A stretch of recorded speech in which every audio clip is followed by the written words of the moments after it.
சின்ன திரை நடிகை ரேஷ்மா முரளிதரன் அவர்கள் சமீபத்தில் ஒரு இன்டர்வியூவில் ஒரு விஷயத்தை பகிர்ந்துக்கிட்டாங்க. அதாவது இவங்க பல சீரியல்ஸ் பண்ணியிருக்காங்க. ஜீ தமிழில் பூவே பூச்சுடவா சீரியலில் சக்தி கதாபாத்திரம் மூலயமா ரசிகர்கள் மனசில் ஒரு நீங்காத இடம் பிடிச்சவங்க, ரொம்பவே வந்து ஃபேமஸ் ஆனாங்க அப்படின்னே வந்து சொல்லலாம்.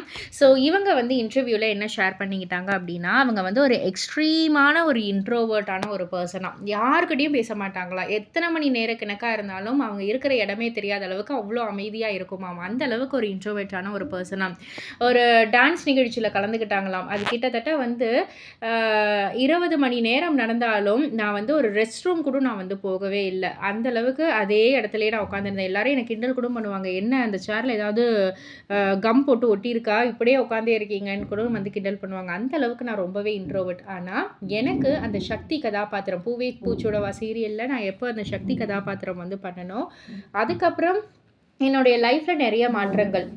என்னை ரொம்பவே பர்சனலாக தெரிஞ்ச எல்லாருமே, இப்படி இருக்கிற நீனா அதை வந்து நீ பண்ணுற, அப்படியா நடிக்கிற நீனு அப்படின்ற மாதிரிலாம் வந்து கேட்பாங்க. அது ஏன்னா வந்துட்டு பயங்கரமாக அடாவடியான ஒரு பொண்ணாக தான் வந்து இருக்கும்.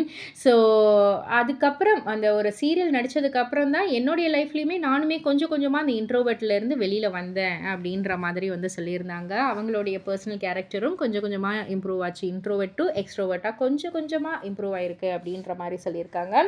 ஸோ இதை பற்றி நீங்கள் என்ன நினைக்கிறீங்க? உங்களுடைய கருத்து என்ன? அண்ட் அவங்க சொன்ன சக்தி கதாபாத்திரம் உங்களுக்கு எந்த அளவுக்கு பிடிக்கும் அப்படின்றதெல்லாம் கீழே உள்ள கமெண்ட் பாக்ஸில் குறிப்பிட்டு சொல்லுங்கள். மறக்காமல் சேனலை சப்ஸ்கிரைப் பண்ணி பக்கத்தில் உள்ள பெல் ஐக்கானை கிளிக் பண்ணிவிடுங்க.